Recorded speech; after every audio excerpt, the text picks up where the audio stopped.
trickling in. Paul, would you like to get us started and kind of introduce? Be glad to. That was the cue I was looking for. Exactly, I gotcha. Yep. Just to reiterate a little bit of what Irene was saying.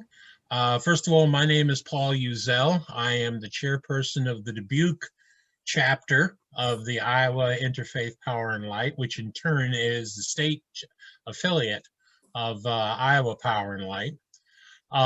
We've been in existence now, I believe, 2.5 years. If you see Tom Stovall on here, you might give him a wave. You'll be hearing from him in a moment to talk about the Iowa affiliate. We have exciting things that are happening, and this is probably one of the more exciting things we've done, is to host a statewide meeting like this. I just remind you that you will be muted, and Matt posted in here in the chat that if you have a question and you're not on the panel, and the panel is Kim, Judy, and Michael Knock, they're members, or Kim and Michael are members of our steering committee. And if you have questions, post them in the chat. I'll be keeping an eye on the chat, and I'll be moderating the conversation after Susan gives her presentation.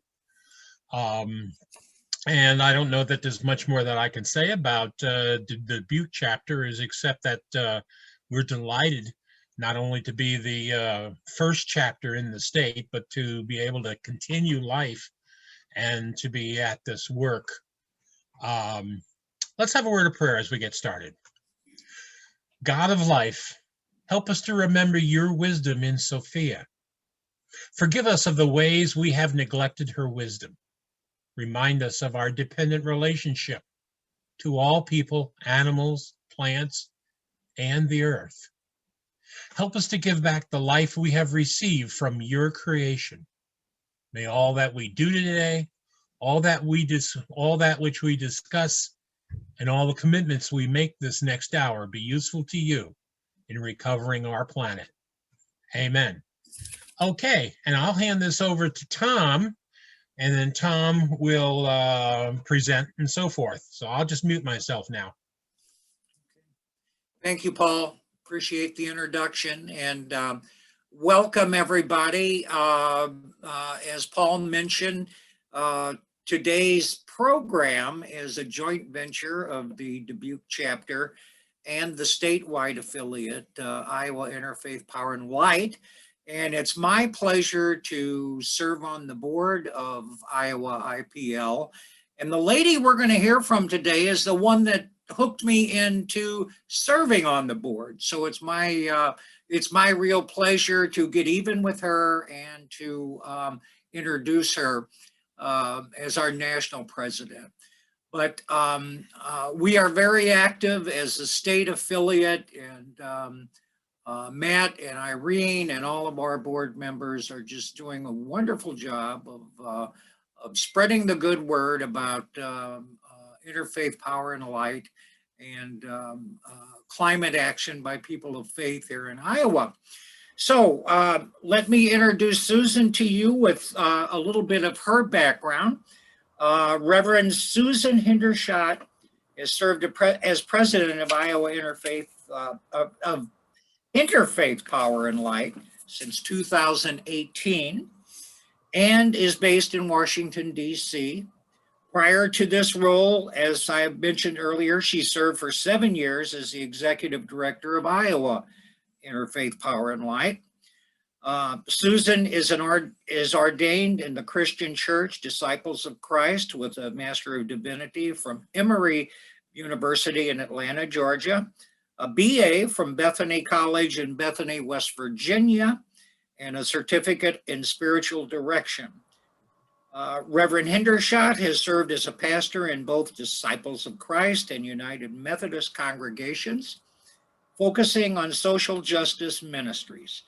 She has also served as the first Heartland field organizer for the One Campaign on Global Poverty. Currently, Susan serves as the co-chair of the executive committee of REAMP Steering Committee, a network of more than 150 climate, energy, and environmental organizations throughout the Midwest. Susan believes that climate change is a moral issue, disproportionately impacting those who are most vulnerable in our world. She gets her motivation and inspiration from her two sons. So, Susan, welcome to today's program, and we are all so anxious to hear from you. Thank you so much, Tom. And I want to thank Paul and the Dubuque chapter for reaching out for the invitation originally to gather with you today. And thanks to Matt and Irene for organizing and communicating this out to supporters across the state. It's so nice to be back and seeing all these friendly faces that I recognize from my many, many years in Iowa. So it's just really fun to be here this afternoon. And for those who, I'm going to start out a little bit because I know some of you don't know me very well. So I'm going to share just a little background of how I came to working on the issue of climate change, because as you heard, I'm ordained clergy. I spent several years both doing anti-poverty work as a field organizer, and then also within the congregational settings where I served. And climate change wasn't really the sort of key issue for me at the time. I was very much focused on the issue of hunger and poverty. And, you know, my family was, you know, we were recycling and composting and, you know, changed our light bulbs and all those good things and sort of thought we were doing all the things we needed to be doing. And it really wasn't until the connection was made for me between the issue of hunger and the issue of climate change that I really had a shift and recognized that if I wanted to address the issue of hunger, I really needed to be working on climate change. And so I really switched my focus pretty dramatically. It was the same time that the opening at Iowa IPL came up. And so I was able to shift over to the ED role there, where I served for 7 years. And I'm somebody who really likes to learn as much as I can about an issue, especially an issue that I'm working on day in and day out. And what I realized is that my sons and their generation were going to suffer even more impacts than my own generation is. And of course, we're already experiencing that. But I felt like it was really just essential for me to be able to look my sons in the eyes and tell them that I had done everything that I could do to work for solutions. And so it became very much a heart issue for me, not just a head issue. And it still remains that to this day. And they're a little older now and out on their own. One of them is still living in Des Moines.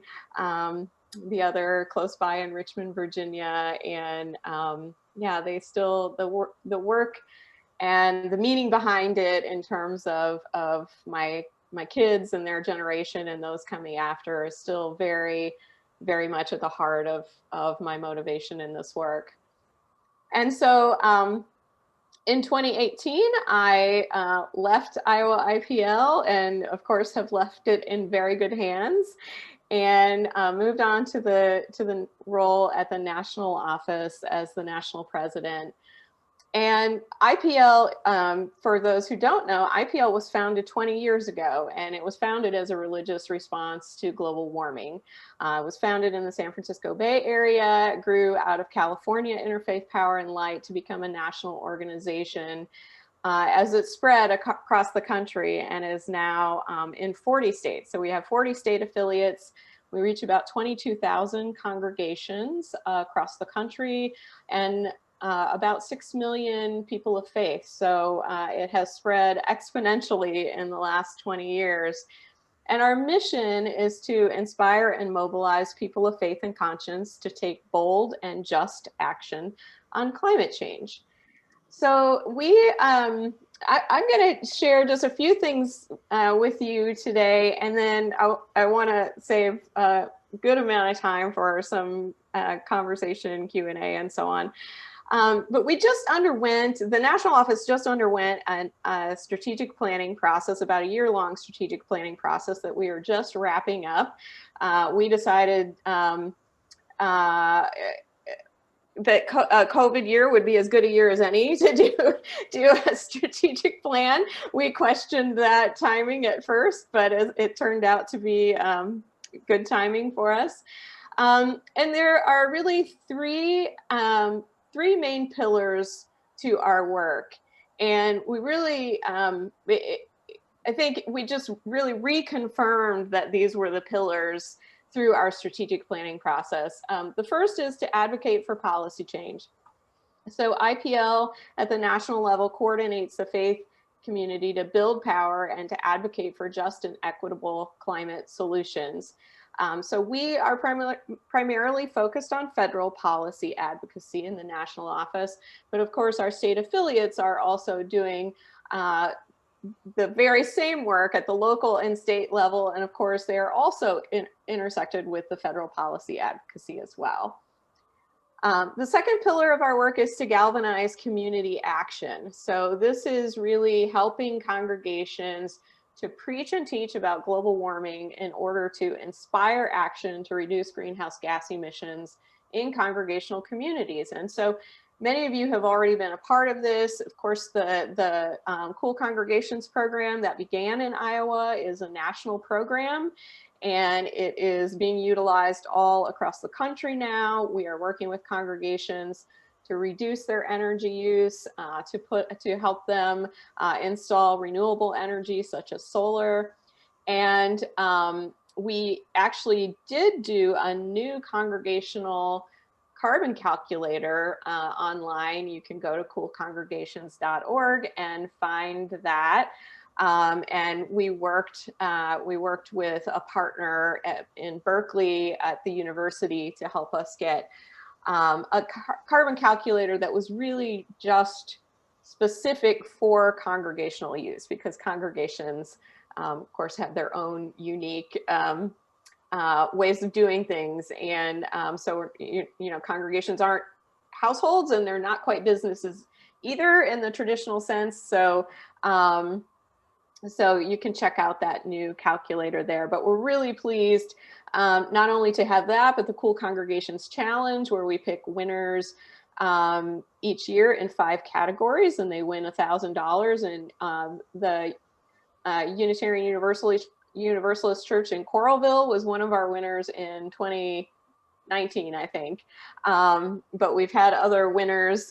In fact, let's see, I think we had a runner-up that was in Dubuque, and Judy, you were part of that team. So that was really exciting. And that's when I was still in Iowa when that happened.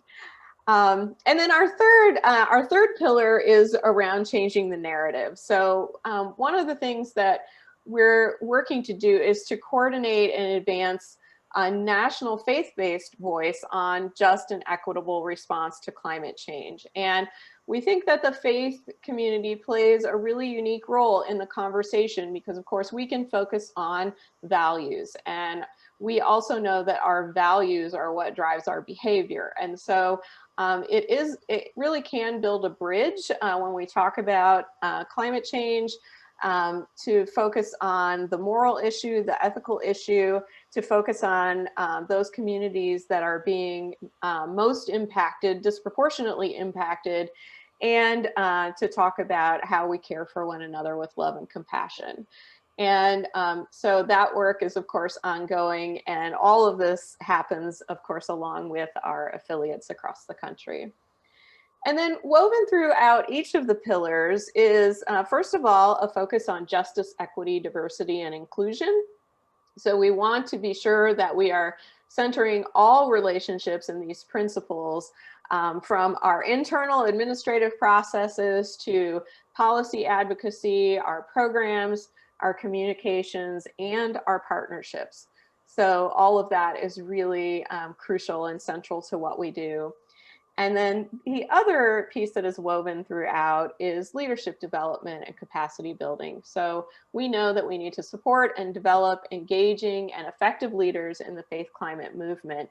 And that is both through supporting our state affiliate leaders, but also supporting individuals who are learning how to become advocates, who are learning, faith leaders who are figuring out how to preach and teach on this topic within their congregation. So we're looking at all of this as our leadership development component. And I see Senator Rob Hogue has joined. It's nice to see you, Rob. Glad you're here. So I'm going to shift a little bit and talk to you about some of the things that are on the national landscape right now in terms of our federal policy priorities. So we have been, since President Biden was sworn in, we have been part of a coalition called the Confirm Climate Coalition. And one of the things that this coalition has been focused on is advocating for the confirmation of President Biden's nominees to head the EPA, the Energy Department, the Department of the Interior, Center on Environmental Quality, and to get climate champions confirmed in these roles. And so we were very pleased to see most of these on this list have been confirmed. Some were just confirmed last week. The new head of the EPA was confirmed last week. We were very excited about that. And of course, Deb Haaland at Department of the Interior, we're very, very excited about her confirmation as well.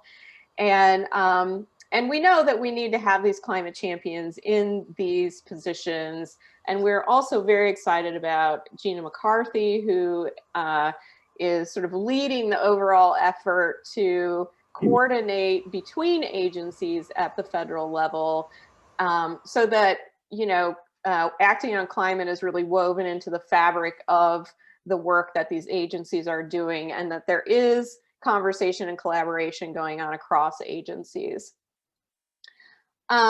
We were very focused on the COVID relief bill that was just signed by President Biden. There were some of our priorities have been included in some of the COVID relief packages up to now as well. So the focus on environmental justice. We know that there's data showing that COVID-19 is deadliest in the communities with the most pollution. And the fact that Black, Brown, and Indigenous communities have been forced to bear an unfair burden of pollution for decades has contributed to the virus's devastating impact in those communities. So to respond to this pandemic equitably, we advocated to protect $100 million for environmental justice monitoring and grants, primarily through the EPA's Environmental Justice Small Grants Program, but we know that money is very important to getting out to the communities that need it most. We advocated heavily for utility assistance and weatherization. So things like heat, clean water, reliable electricity are at the top of the list when we think about what our neighbors need in order to be safe at home right now. And we advocated for placing a moratorium on utility shutoffs, increasing funding for the Low-Income Home Energy Assistance Program, some of you know it as LIHEAP, to help low-income households to pay their utility bills, investing more in the Weatherization Assistance Program to lower energy bills for those same households in the longer term. And so a lot of this is looking at what do families need in order to stay safe at home right now. We know parents are working from home. We know children are schooling from home in many places. And so, these are really important pieces that need to be in place to keep those families safe. We're also advocating for support for public transit. We know that essential workers depend on safe, reliable public transportation. And we also know that we need to keep our transit systems, going through the crisis. So we want to be sure that there is funding to support local transit systems across the country. And So all of these things, as I said, President Biden has signed the relief package. I know I know all of you already know that, but now we're looking at what comes next. So the next piece, this was the relief bill that we just passed. So now we're looking at what is the recovery bill going to look like. So the recovery bill, there are several things that can be contained within that recovery bill, or the Build Back Better plan that President Biden talks about, which have to do with green infrastructure. And some of our priorities for that include modernizing the grid, updating water infrastructure, and expanding clean, renewable energy sources. So we want sustainable infrastructure to increase preparedness and build community level resilience to disasters, and to modernize the electrical grid, increasing its climate resiliency and ensuring it is prepared for an expansion of distributed renewable energy. Of course, we all looked with shock and dismay at what was going on in Texas just a couple of weeks ago, and we can see what happens when energy infrastructure is not prepared for the kind of weather patterns that we are increasingly seeing with climate change. And too many communities, especially in low-income urban neighborhoods and in indigenous communities, don't have access to clean water. So we're looking at investment in lead pipe remediation, as well as programs like the Drinking Water State Revolving Fund and the Clean Water State Revolving Fund to make sure communities do have access to clean and safe drinking water. Another another piece of legislation that we've been working on for feels like forever is called the Reclaim Act. And that stands for Revitalizing the Economy of Coal Communities by Leveraging Local Activities and Investing More. So it's like, it's really long. That's why we call it Reclaim. It's just a whole lot easier to say. But the Reclaim Act would distribute $1 billion from existing federal abandoned mine land fund to states and tribes across the country. And those funds are already collected and ready to use to clean up abandoned coal mines and the lands and waters that are polluted by them across the country. And this would also promote economic diversification and help our neighbors in the most economically distressed coal communities across the nation. So some of those that have been suffering job losses from these abandoned mines, in these communities, some of those same folks would be eligible to get jobs in the reclamation work, in the restoration and reclamation work. So we know that this actually can help a lot of those coal communities. We're working on another piece called 30 million solar homes. I don't know if you've heard about 30 million solar homes, but this proposal envisions a broad investment in solar installation and solar jobs with a strong focus on funding and increasing access in Black, Indigenous, and people of color and low-income communities. So it would allow low-income households currently using energy assistance funds to access or install solar panels as a way to lower their energy bills. And you can actually go to, I'm going to drop this in the link in the chat for you. There's a link that you should be able to go to just learn more about that. Pretty easy, 30millionsolarhomes.org. And then we're also working to electrify transportation. So this isn't just about passenger vehicles. Of course, we've seen the big change that some of the auto manufacturers have been making after the Biden administration was sworn into office, claiming that they're going to electrify all of their passenger vehicles. But we're also talking about medium and heavy duty vehicles like school buses, commercial truck fleets, port freight trucks. So looking at how can we lower barriers to clean vehicle adoption, build out charging infrastructure, and provide equitable access to clean vehicles. And then, of course, as I mentioned before, investing in mass transit infrastructure and electrification, that is an ongoing focus of ours as well. We know especially low-income communities rely on public transportation for their daily commutes, and we want to make sure there's emergency funding to keep systems running during the pandemic, as well as the long-term investments that we need to make in order to expand the electrification of existing services. So those are a few things legislatively that we're focused on.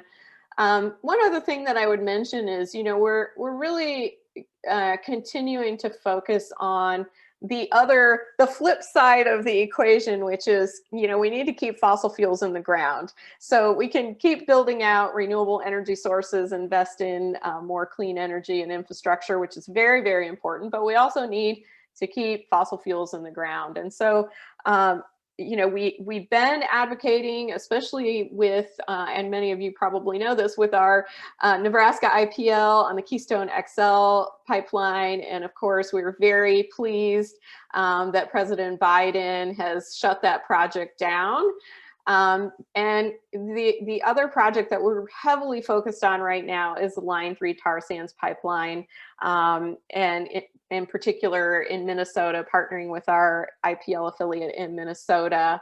And they are working side by side with the indigenous community there and many others to get President Biden to also shut down that project as well.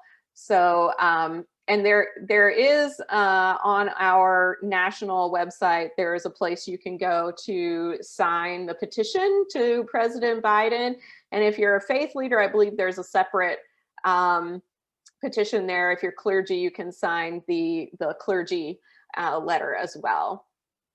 A couple things I'm going to drop into the chat for you. One is we have a federal policy associate who is here in DC and is constantly tracking everything federal legislation wise.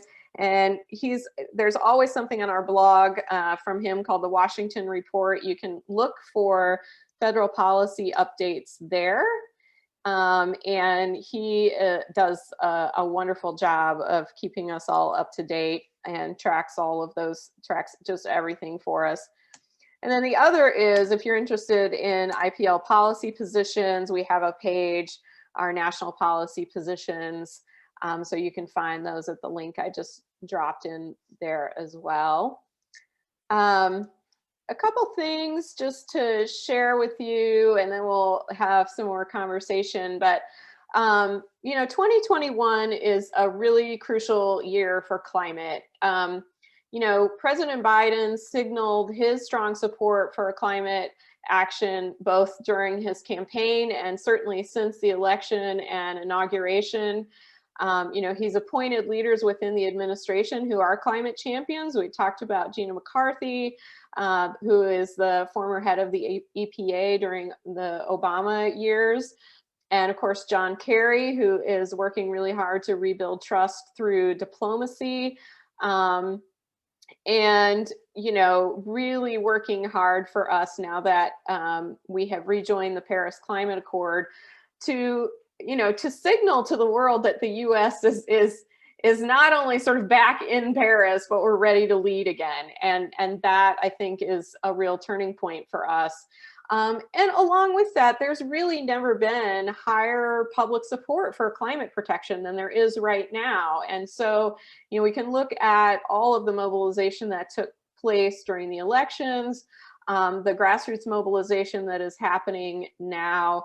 And in particular, I'm so impressed with our young people and the way that youth are leading on this, but also looking at those voices that had been really marginalized for a long time, the voices of Black, Indigenous, and people of color-led communities that are really in the forefront of this now. And I think that President Biden has done a really good job of getting climate champions into these positions of authority within the administration that will hopefully finally signal to the world that we are back in and we're ready to lead. And so I feel like we can't squander this moment, because from a religious perspective, we talk about a kairos moment. So the kairos moment is sort of God's time. It's the time where things are lined up. And I feel like we're in this kairos moment where we have public sentiment that's really matching the political opportunity that we have to take bold and just action. And we also know that it matters how we do it. So that's why IPL is really focused on saying we need just and equitable climate action. It needs to include people who have not been included in the conversation before, communities that have been sort of disposable communities when it comes to pollution. They can no longer be that. We need to center them in these policy discussions and make sure that their voices are heard and their needs are met as communities. And so when I think about how faith communities can provide leadership, I always think the very first thing is to talk about it. We have to talk about climate change in our faith communities. We have to preach and teach on climate justice, and we have to learn the process and participate in advocacy. And I know all of you are already doing that, so I am preaching to the choir right now. But if you're not already on our national list, which many of you probably already are, but I'm just going to drop the link in the chat again, and that is where you can sign up and you'll receive the action alerts and other announcements from the national office. One of the things one of the tables where we sit is called the Washington Interfaith something table, but it's it is a coalition of faith-based organizations that gather on a regular basis to work on climate and environmental policy. And it's a really unique place, a unique space for us to be in, because we coordinate, of course, with a lot of organizations, a lot of secular organizations, and a lot of faith-based organizations. But this is a really sort of unique space to just work with our faith-based partners. And one of the things that they did recently is put together their recommendations for a faithful environmental agenda. And so the acronym is FAITH, and I'm going to drop this whole thing in the chat for you. But so let's see if that worked. No. I don't know why that didn't work. Hold on just a second.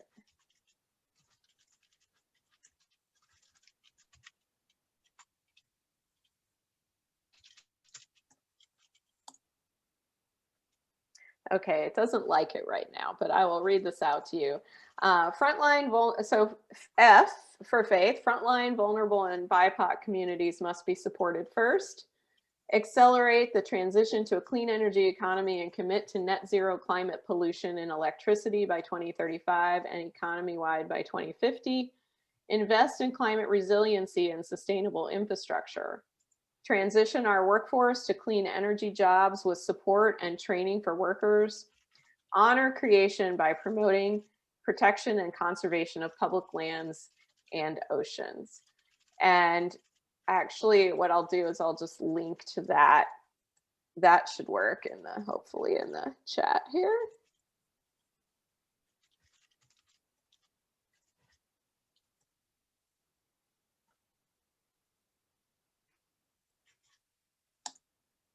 Oh, now it went through. And there's also the link, so you can get to, there's more language in the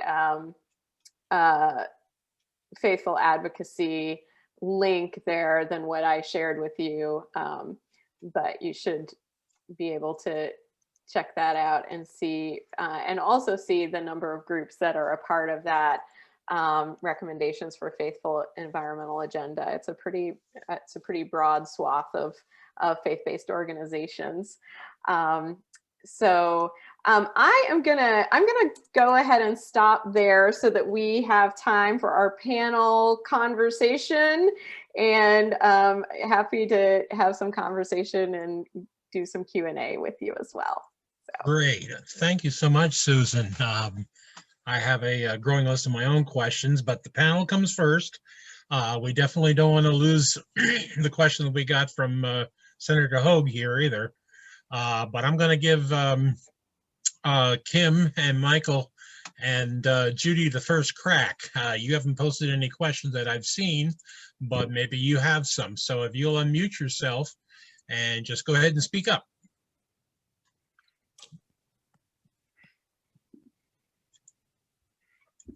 Well, I was going to be the last to speak, but I guess in this panel, but I guess I just have a couple of comments to make about your lecture, your input, Susan. One of the things that made me smile very big is that you said that your group is making a new way of measuring. What is the word I want? Measuring your congregation's carbon footprint. And I think that was, when we did it, was the most complicated thing we've ever seen, and I didn't even understand it, and I had to bring in engineers to interpret it. So just saying that if you're going to be doing an improvement about that, that is totally great. Another thing that you mentioned was values. And the value part is definitely in every one of our congregations. I happen to be a Catholic at Resurrection Church here in Dubuque, 6,000 people. And then Kim and Mary Jo are on this today, and they are the real new speakers. But the value thing is so interesting because all of our congregations have social justice statements about the environment. They are marvelous. And if there's pushback, you can also always blame, in our case, the Pope. And then you can blame the bishops, what they're saying in your congregations, the leaders, because there really was pushback when we said there was going to be no more styrofoam in our parish. They're going to ruin the festival. So the partnerships are so important. Another thing that you mentioned is about the young people and getting them to get involved. And when I kind of backed off of our ministry, we got 2 younger people to take over. So that is the partnership part. You know, that you just got to invite people to take over. And so that's about all I'm going to say right now. I made an error here between members of our former members of our steering committee and current members of our steering committee, and the lines have not been all that clear. And so I don't know whether Kim wants to be on the panel or not, but apparently Mary Jo is supposed to be on the panel. Oh, cool. And so Mary Jo's on the panel, and Kim, if you want to be on the panel, you're on too. But I see Mary Jo is unmuted, so maybe you have a question that you want to add. Yeah, I just wanted Reverend Hendershot to talk a little bit about Faith Climate Action Week that's coming up in April. Mm-hmm. Last year, our programs for Earth Week kind of were a bust because of the pandemic. So I think people might be interested in knowing a little bit about what things are planned for that week. And it looks like a lot of it is centered on food and congregations and things like that. So I'd like to know a little bit more about that. Okay, and I'll just make a note before she speaks that Irene just posted, excuse me, no, that's, well, both of you just posted faithclimateactionweek.org. Great minds, you know, great minds think alike. Yeah, so thank you so much for that question. Every year, Interfaith Power and Light hosts Faith Climate Action Week. It is always the week surrounding Earth Day, except for when that falls during Easter, and then we adjust, which has happened before.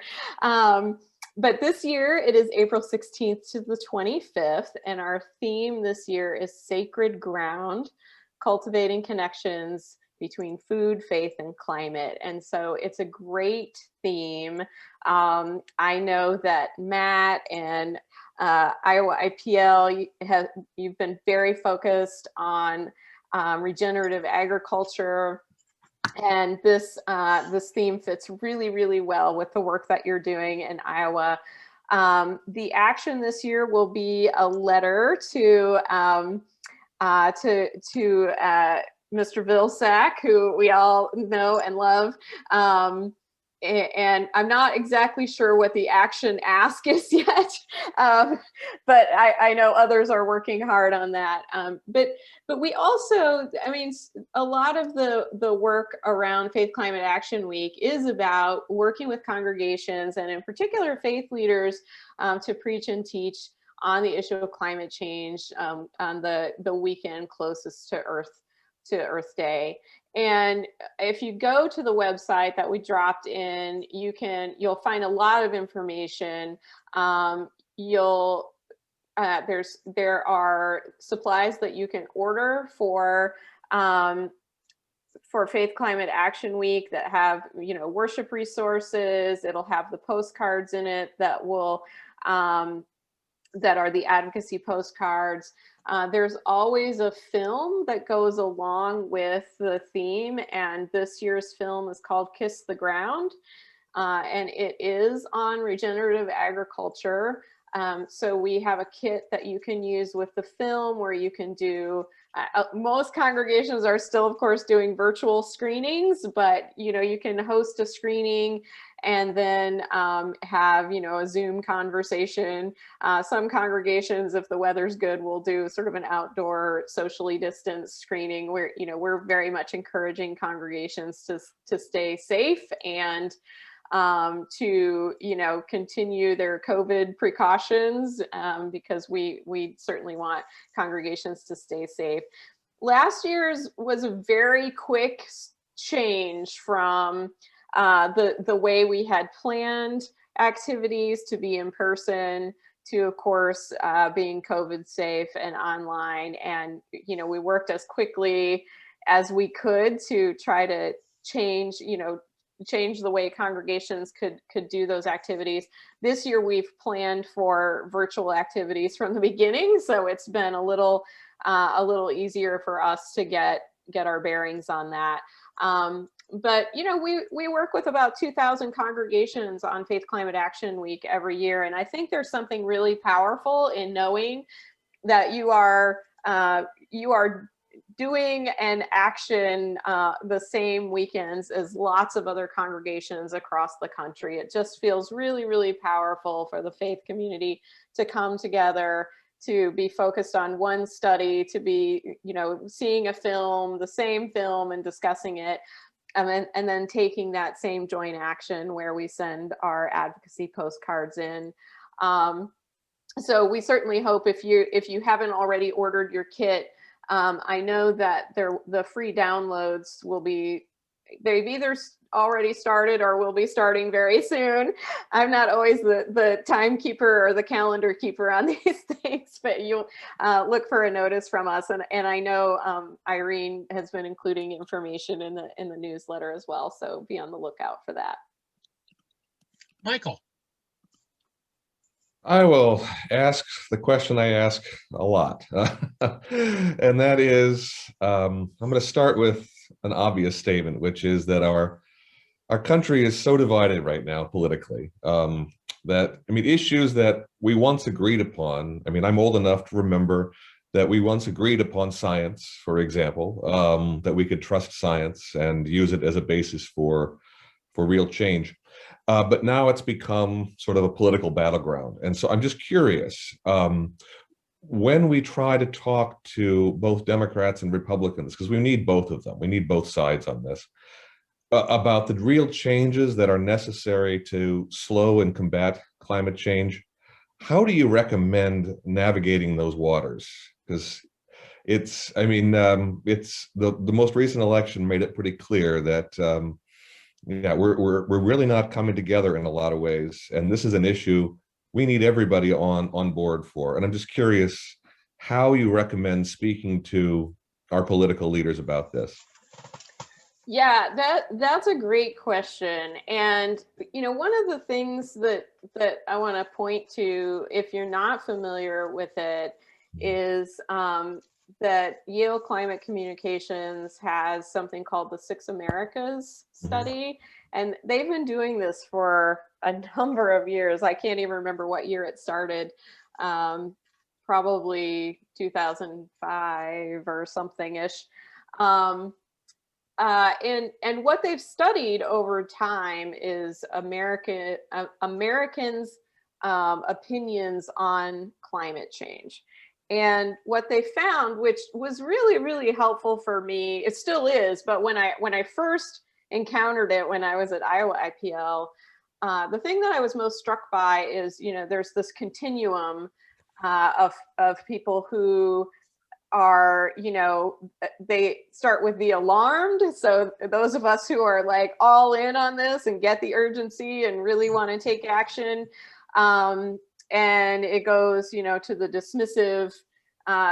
They use gentle language with this, but they don't say climate deniers, but they do say dismissive. And one of the things that I think is really interesting in this, especially looking at it over time, is the shift that people have made on the continuum. So, the dismissive were never really a huge segment.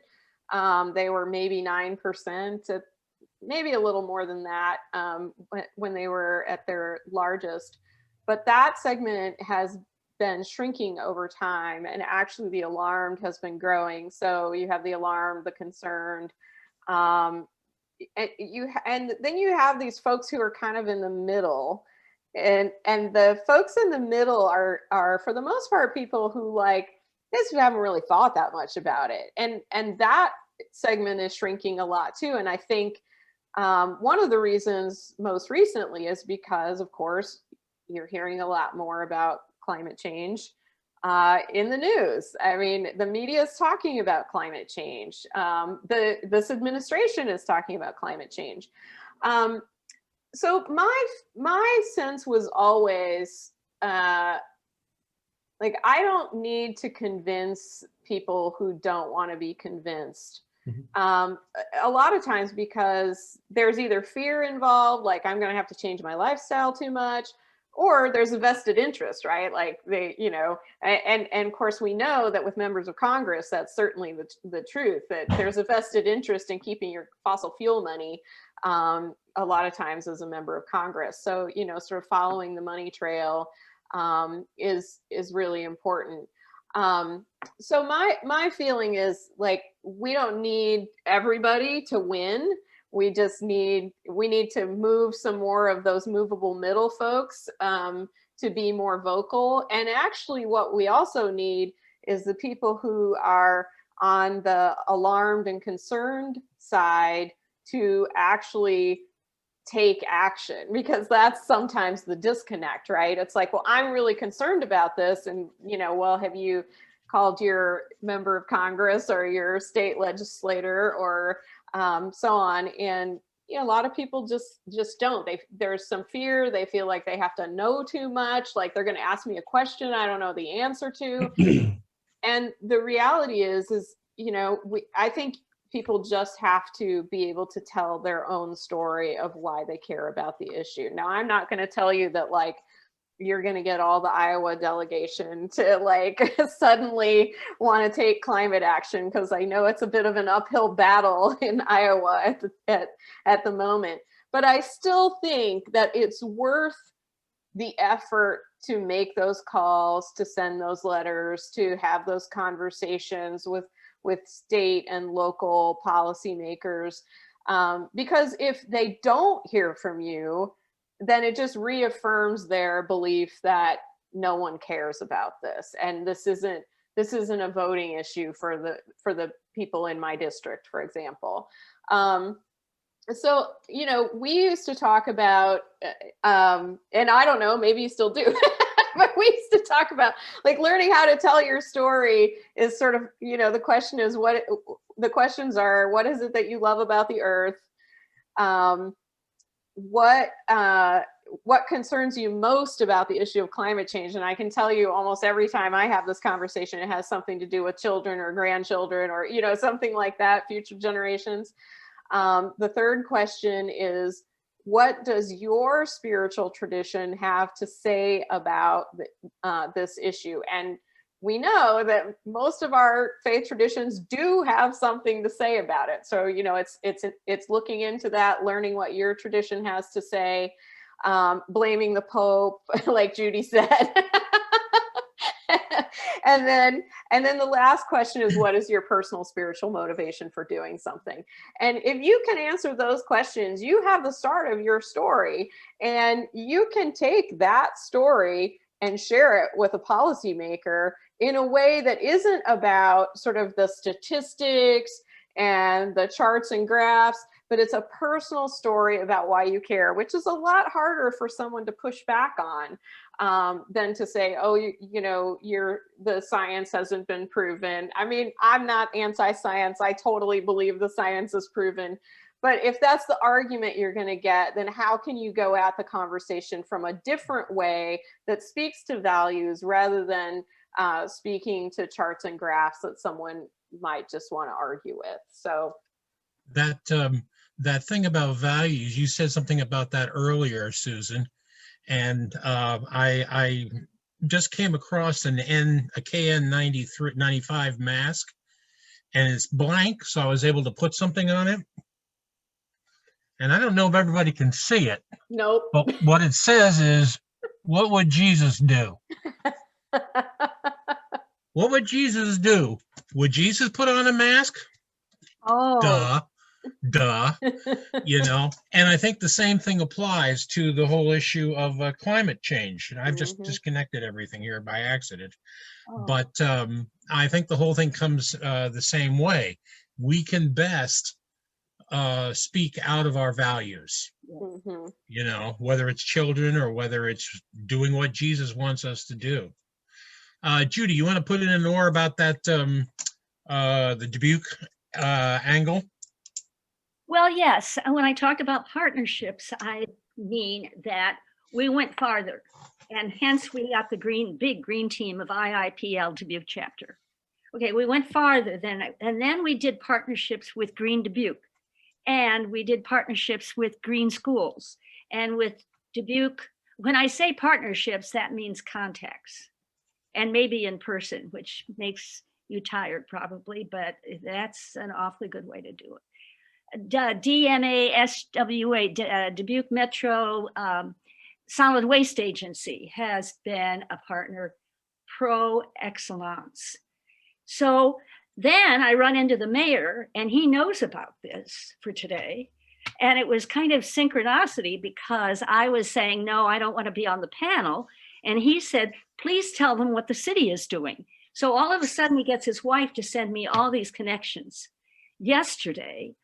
And the best thing that they have done is the city talks about two churches now, St. Luke's and also Westminster Presbyterian, are kind of the leaders now in our town for greening the churches. Resurrection is still doing it through our festival, but we've been on it for probably 7 or 8 years. So we're still completely on it, but those are the churches that are making just visible presence.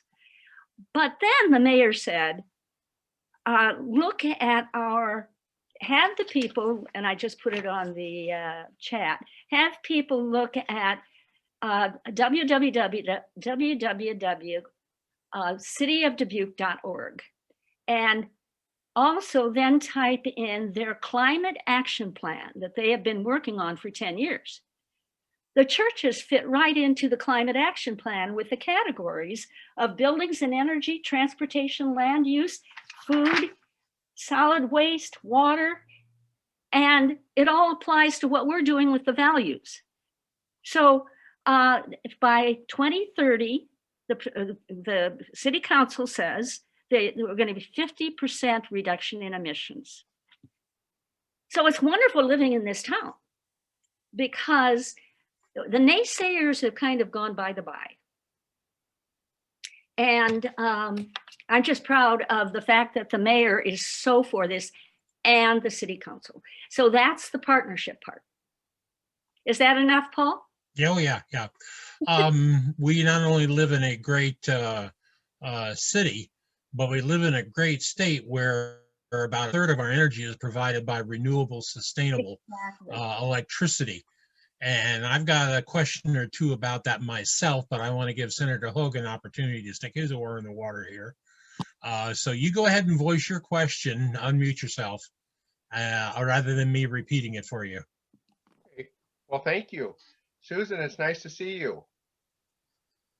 What I want to know is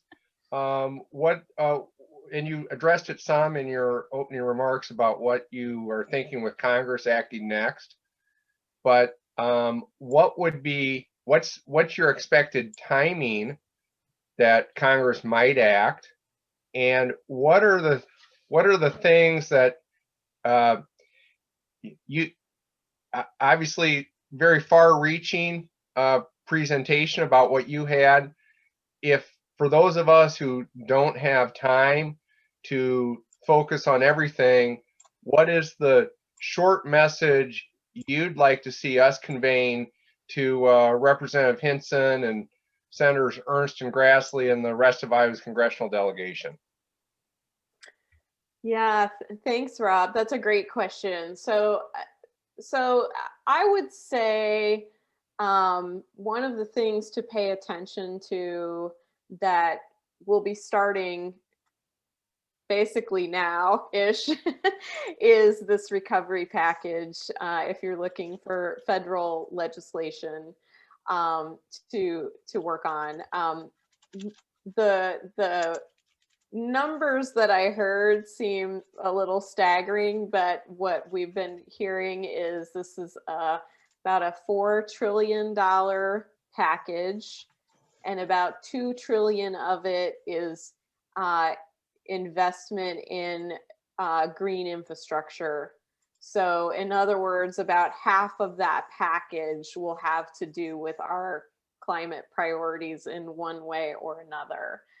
And I think in particular, as I pointed to, some of what we are hearing and what we're advocating for in that package has to do with infrastructure for resiliency. So we know that communities need investments. We need energy infrastructure, build out of renewable energy infrastructure, but we also need things like, clean pipes, right? Water pipes. I mean, but we're looking at what are the things that are going to help with resiliency so that communities are not going to continue to be burdened by the kind of, well, Rob, we pay for it one way or the other, right? We either pay for it up front with infrastructure for resiliency, or we're going to pay for it with some kind of relief packages after disasters strike. And we would rather be proactive and put it into the infrastructure. So I would say keep, if you want to look at our blog site, like I said, and you can, and we post a monthly blog from our federal policy associate that is our Washington report, and there's always an update in there. But also we'll be sending out action alerts as there are opportunities to take action. So in other words, when it's time to reach out to your senators or to your representatives, we'll let you know that. And looking at particular pieces of that legislation. So I would say that's really that could be a big win for us. It's not being billed as a climate package, it's being billed as a recovery package, but there are really important pieces within that that we want make sure happen. And those are going to be great places for you to speak up, because it'll benefit Iowa too. Those infrastructure investments will benefit Iowa as well. So if I could just sort of even shrink that a little more, starting now, since they're working on it now would be a good time. I mean, next week, next couple of weeks would be a good time to say to our federal congressional delegation, we'd like your support for green infrastructure. Exactly. Yeah, exactly. All right, very good. Thank you. And it's of probably course, it's probably important to say that it's not the Green New Deal. right. Get rid of that language.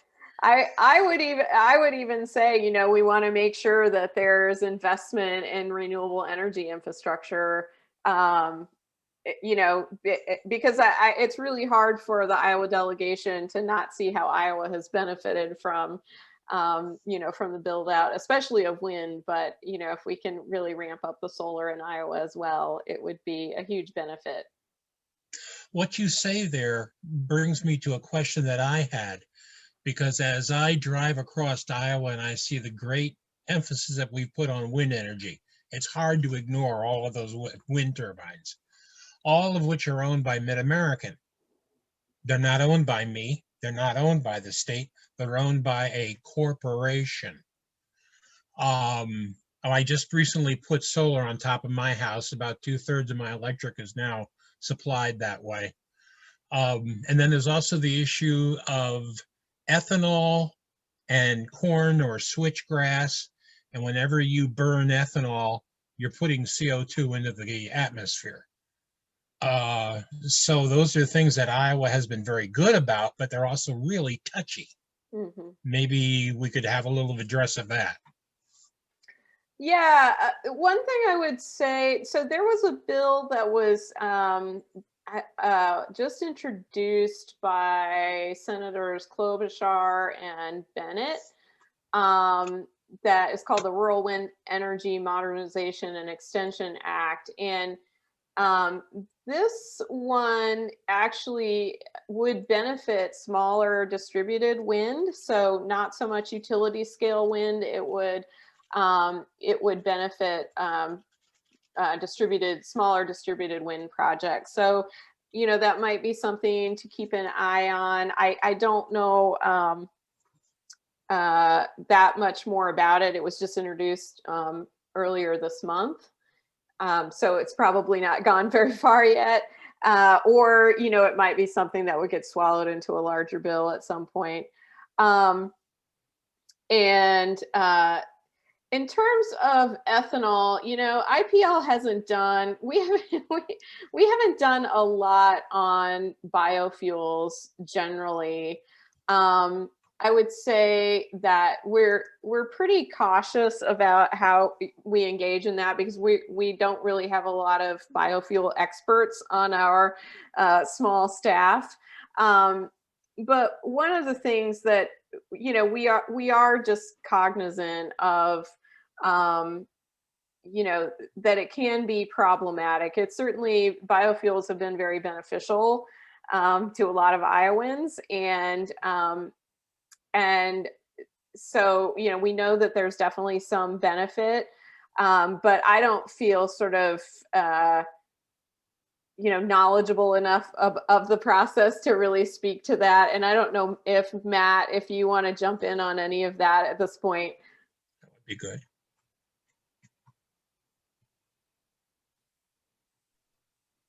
Yeah, I'll see if I can you hear me okay? If I'm stuttering, I'll shut off my video. I was just typing in the chat. I won't do that, but real quick, huge battle brewing, wanting to try to get farmers pitted against clean energy by saying ethanol or electric cars. And the fossil fuel industry is really on board and trying to get that to happen. And we're working really hard to remind people that biofuels, clean energy, farmers, all of these are a replacement for fossil fuels. It's the replacement. So a lot of hard work, but it's really important in Iowa that we help farmers join this fight, because farmers are putting solar on their hog buildings. They led the fight for clean energy with wind, they developed the biofuels industry, which is going to play a role. We're going to keep needing liquid fuel, and that fuel needs to be grown on our farms. As Susan said earlier, leave the fossil fuels in the ground, right? If we need a little bit of liquid fuel, let's be growing that versus digging it up. So there's an opportunity to bring farmers. If we don't do this, we know what the fossil fuel industry is doing. They want to pit farmers against climate action, and we're going to work really hard in Iowa to make sure that, that farmers are on the side of solutions. 2 small steps is better than 1 big step forward and 5 back. Judy, did you have a question? You have to unmute yourself if you're saying no. There you go.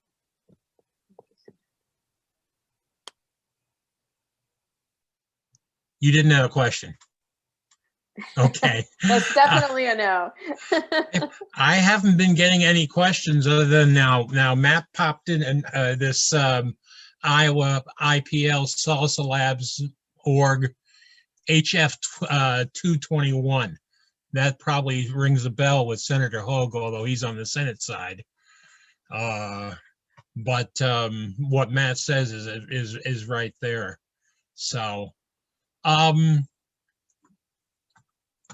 since I'm not getting any other questions, I want to ask about are there specific ways that we can attract more congregations. The more congregations we get involved, we've got several really big congregations going well, but to grow the local chapter, especially after this COVID time, it seems like we've learned some new skills. What we're doing right now is a new skill.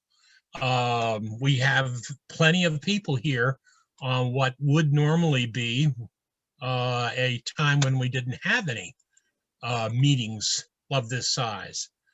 But I'd like to hear if you have some ideas for capturing more congregations. We're trying to capture exhaust. Well, we're going to try to capture congregations too. Yeah, well, that's a great question. And actually, I want to ask Irene to jump in and talk about some of the things that are going on. And she and Matt can share a little bit about the work that they're doing to do just that in Iowa. Thanks, Susan. I was just waiting for that. Matt might chime in or not. So right now, the biggest things we're doing is getting ready to be able to go and see people and congregations and make those connections. I've been an employee, sorry, puppy party back here, for a year, and I haven't actually been able to go and meet with people. So we've kind of just been doing a lot of behind the scenes stuff. So our biggest stuff is we're redoing our website. So look forward to a completely overhauled website. If you guys have noticed, y'all have noticed our new logo. So that's been part of our branding and whatnot. And we're really gearing up for, our next cohort of Call to Climate Action students. We're looking forward to being with our farmers in church basements and having those conversations in person. So that's just kind of a little bit of what we have on deck. That's Oates. If you see that, that's our new puppy. We just brought her home a couple hours ago. So this is just literally puppy party in my house. So but I would love to meet everybody. I really want to come and visit Dubuque and be at a green team meeting. So when it's safe, I shall be doing a lot of traveling, I hope. So Matt, did I miss anything? His internet's been a little wonky today. No, I am going to do a quick shout out. Irene just started this week her second year, and she was in the office the first few days and has worked from home. And we haven't actually worked in the same space for a full year, but we keep doing this work because it's so important, and we find ways to do it. And we can only do that because of all the support of people around the state, the Dubuque Interfaith Green Coalition, and all the activities going on there in Iowa City, in Des Moines, in our rural communities around the state. So we can't do this work without the support, and we just really thank everyone for the opportunity to be doing this. And then also a shout out to Susan and the entire national IPL team.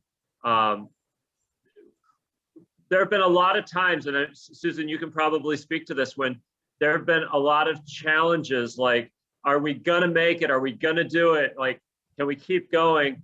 And it's not that it's getting any easier, because it's still really hard because we're so effective that there's a lot of pushback, right? There's a lot of pushback, folks not, like the fossil fuel industry in particular, not wanting us to be successful. So it's not that it's easier, but we are so much more effective. This is a time of that we are building power, we are becoming so effective, but we can't take our foot off the accelerator, we can't slow down.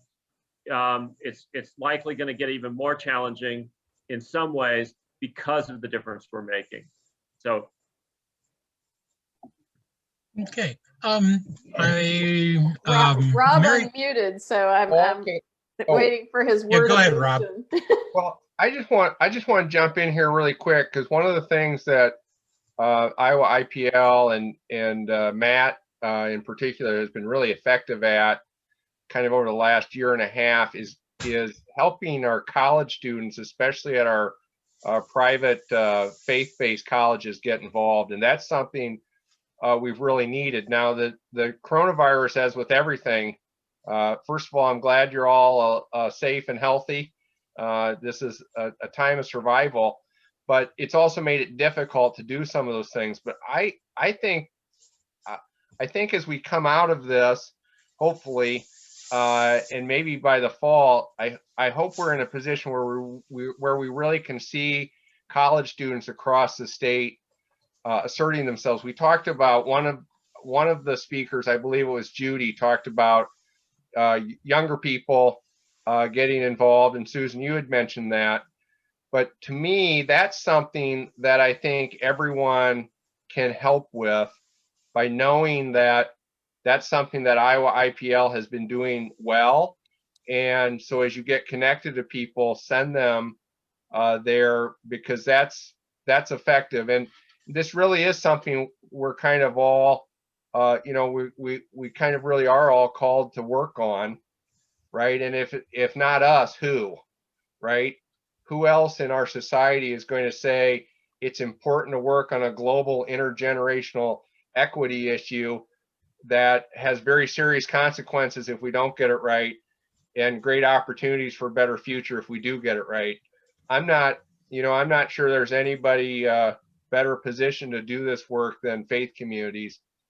And students who are at the faith-based colleges in Iowa, really, it's something that they can dedicate their lives to in some fashion if we have the ongoing ability for groups like Iowa IPL to make those connections. I'm glad you mentioned that, Rob. We have 3 goals for this year at the Dubuque chapter. One is to expand our relationships with congregations, to get more congregations involved. But the second is to develop some kind of an associate membership where our faith-based and community, public institutions of higher learning. Also in Dubuque, we're very much blessed with a plethora of religious orders, and we would like to get them involved as well. But, they don't are, congregations, well, yeah, no, how do you? So to branch out into those things that we don't traditionally consider as being congregations, but to bring them on board because of their faith.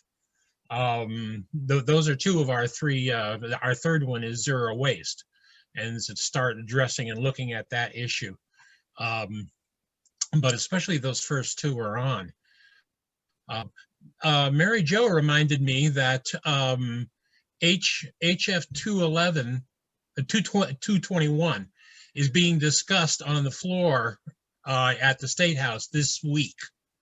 So if you're going to contact your State House rep, and that would be either, I don't know who all's here, but at least in Dubuque, it's Lindsay, and most of you know Lindsay and where she stands on that kind of thing.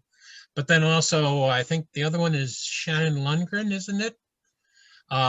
She probably needs to hear from us all on that issue. Judy, you were waving your hand around. Go ahead.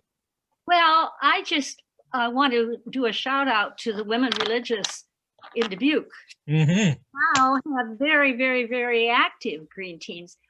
I don't know whether they relate to our chapter, but I do know that they are, oh my goodness, the sisters have been quarantined all this time, and yet they're saving toothpaste tubes to send in to get money for charity. I mean, they really are on target, and Sister Nancy Miller is the main contact, who just had last week the most 150 people signed up for the most beautiful prayer service. I need to know whether they recorded it, but it even had puppies in it. It even had puppies and animals. Bring your animal because this is St. Francis, you know? But it was just absolutely beautiful, and it was community-wide. I must admit that it was mostly sisters. Well, and that says something about what we're talking about. We need to have those non-congregational people of faith involved. Yes. And maybe we need to do some deliberate connections with the Interfaith Women's Group.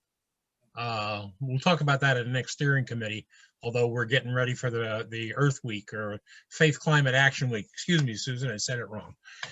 Yeah, Paul. Yeah. Our other representative here in Dubuque is Chuck Eisenhart, who's oh yeah, South Side, right? Environmental himself. So we want to get in touch with him. You were talking earlier about how do we get more congregations to form green teams. When we farmed ours at Westminster, we used as our Bible and our guide a great little piece that a lady by the name of Sarah Paulos put together a few years ago. And I can guarantee you, if you follow that, you can't go wrong. And if anybody wants one, I'd be glad to get it to them. Just let me know. Is that the carbon footprints? No, it's a guide on how to create a green team. Oh, yeah, that's right. I know what you're talking about. And just email me at tomstov@aol.com. I'll get it to you. And I will say, if you want to know the top 10 ways that Resurrection started their green team in 2002, I've got it all written out. I will send you, you can email me at Giesen, GIESENJUDY37 @gmail.com. That you start small. And I've got the history that I can send you online of how we did it. And the pushback we got, as I say, which is not happening anymore. It takes time. And if anybody here didn't catch any of those addresses or so forth, worst comes to worst, you have information how to get in touch with Irene, and she knows how to get in touch with us. So, I mean, I could give you another one, my own, but that's not the point. The point is we got to connect everybody. I see Sue Haddle sitting there shaking her head positively, and she reminds me that St. Luke's deserves a real shout out, in part because of the great small way they do it. They do it pretty quietly, and they do a really good job of it. Anybody have any other questions? We should be winding down here. We said 90 minutes, and we've got 10 minutes short of that. Whoever heard of church ending early? There are a couple of questions in the chat. Oh, are there? See, I looked away from that.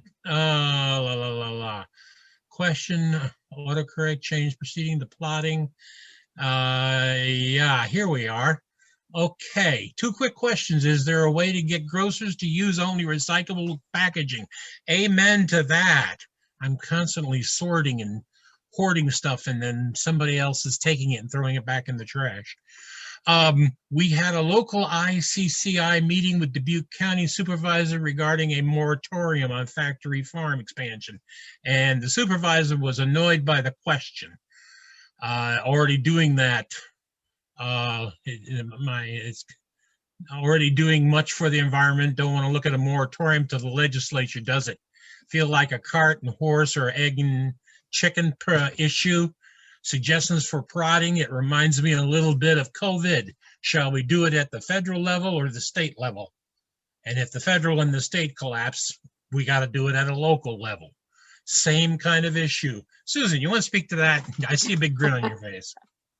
Oh, I was thinking of the first one about the grocers. I mean, we are actively in our household working to reduce our plastic consumption and recognizing what an incredible challenge it is, because it is just everywhere. And so, you know, my most recent exciting discovery was toothpaste tablets that come in compostable packaging that it's just a little tablet and you chew it and brush your teeth. And anyway, it was like someone else told me about it. I was like, that's a thing, you know? But I mean, I just feel like there's so much research that has to go into how we reduce plastic consumption. And I don't have an answer for how to get grocers to do it, because I also think that, you know, we have to look at the whole supply chain of, you know, how do we get manufacturers to step back from all the plastic packaging? And some of that is about how consumers make choices. And, you know, if we start making different choices, then, you know, some of that is naturally going to shift. But, you know, the easy choice is always to get the, you know, the shampoo bottle at the store, right? So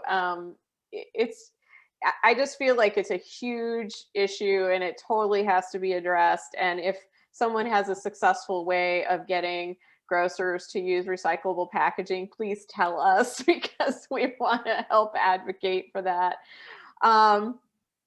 I don't know. I think Matt is probably better situated to talk about the second one than I am. So Matt, I don't know if you have any wisdom on the factory farm expansion piece. You know, I think what we have to keep saying is that we have polluting systems, and we have to stop the pollution. And so when we have systems in agriculture that are leaky, whether that's animal, you know, manure leakage or nitric oxide, carbon, you know, the leakage from our fertilizer, the nutrients into the water, the goal isn't to put a moratorium on anyone or to put anybody out of business. The goal is to get the systems changed. And so it's a complicated political situation. We can't wait for solutions. We have to be engaging farmers and communities, and how we have the system designed right now is a disaster. So how we get to the preferred future is really challenging, and we can't give up. We have to keep having these conversations. And it's going to take local, state, and federal, and farmers involved, and communities involved, and people who eat. So that's not me kicking it down the road. It's me saying this is why it's so important that we keep talking to each other and focused on this work together, because that's the only way we're going to get to the solutions that the universe, that creation, that our environment is telling us that we need. Matt, one reason that I put that question in, can you hear me? Oh yeah, go on. Okay, Matt, one reason that I put that question in the chat was because I've seen a lot of statistics that say that everything that we're doing, all the efforts that we're doing regarding recycling, amount to a small percentage of the carbon output that gets handled. It's like 10% of the total. And that going back to the 3 R's, reduce, reuse, recycle, that the holy grail of that is reduce. And then the second gigantic part of that is reuse. And then the tiny part that we're all focused on, which we have to keep, you know, I couldn't sleep at night if I didn't recycle, but it's such a small part of the whole. So I guess we just need to do all we can regarding recycling, but know that we've got to have other efforts in the other 2 R's, especially reduce and reuse, and how to get the reduction thing going is the biggie. That's the holy grail of climate protection. What Rob just mentioned in the chat, I think, is important too, and should be brought out. Community supported agriculture, or even take that one step further. Community supported agriculture usually means you dealing directly with your grower and helping them by paying them a year's worth of growth. Another way is the farmer's market. We've got a great farmer's market here that manages to stay alive all winter long. You want to go and find produce that's not plastic wrapped, it's right there. And you're face to face with the person that grew it. And that's kind of exciting. I'm into composting and vermiculture at home here. And so to see other people that are doing that much better than me is exciting. Do you want to expand on that at all, Rob? Okay. He says no, and I've got Matt's thing from everyone here about working together, and this is probably a good time to work together by saying amen. And amen usually is at the end of the service, right? Amen. So we're ready to do that, I think. Let me take a quick look at the agenda to see that we've covered all the bases. Here it is right here. Go up to it, and it says chat closing summary. I don't know much more summary than I can do except to say that I think Paul, every little bit. Paul, yeah, go. I think Susan is prepared for a closing word and a closing prayer. Okay, good. Then I'll give that to her as soon as I say every little bit we do is important, and every big bit that we do in terms of legislative action and making the big things happen, both of those are important. And if we let go of the little ones and only do the big ones, we don't have the personal motivation. So I think we got to do both of those. Susan, it's all yours. Take it home. Oh, thank you. And thanks again for the invitation to be here and spend time with all of you today. It's great to see so many friends, and just really enjoyed the conversation, both in the chat and the live part. So this is really fun.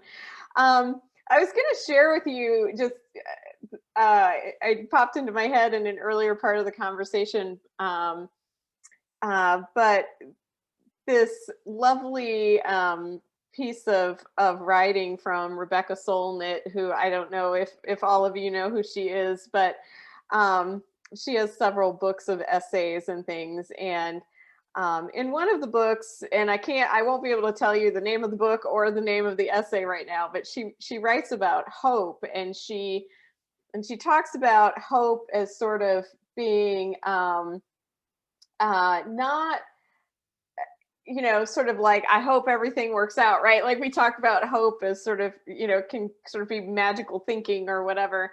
And she said, you know, it's not that you shouldn't be an optimist and you shouldn't be a pessimist. I'm completely paraphrasing, because both of those things allow you to not be involved in the action, right? Because pessimism says nothing's going to work out, and optimism says, oh, it's all going to work out. And it sort of removes us from having to have any responsibility.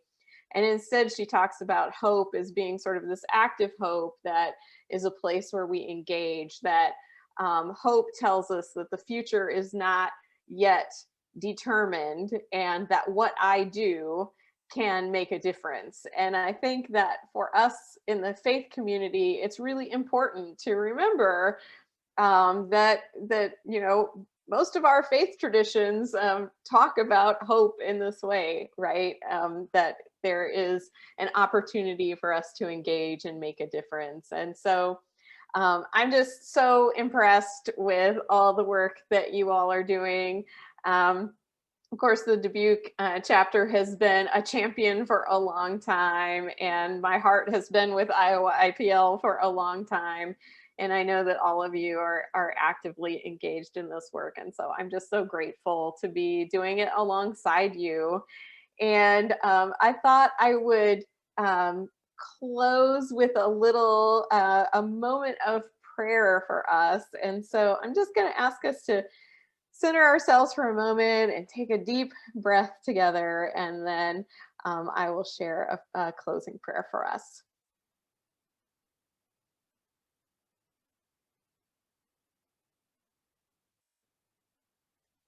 Sacred Spirit, known by many names, we ask that you continue to move among us this day and breathe your spirit into us. Help us to see advocacy as a sacred act, one that advances justice and equity in our communities and in your world. Open the hearts, the minds, the spirits of policymakers. Give them understanding that by healing the earth, the water, the habitats, they are in fact healing all things.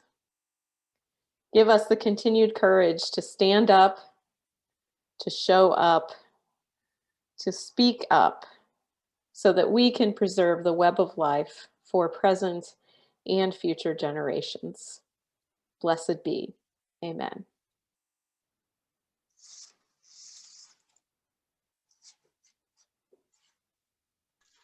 Thank you so much, Susan, Matt, Irene. You got our thanks on the chat there, but I think we all say amen to that too. This is up to Irene to close it, so everybody wave quick before she ends it. It was great to see everybody. I hope everyone is safe.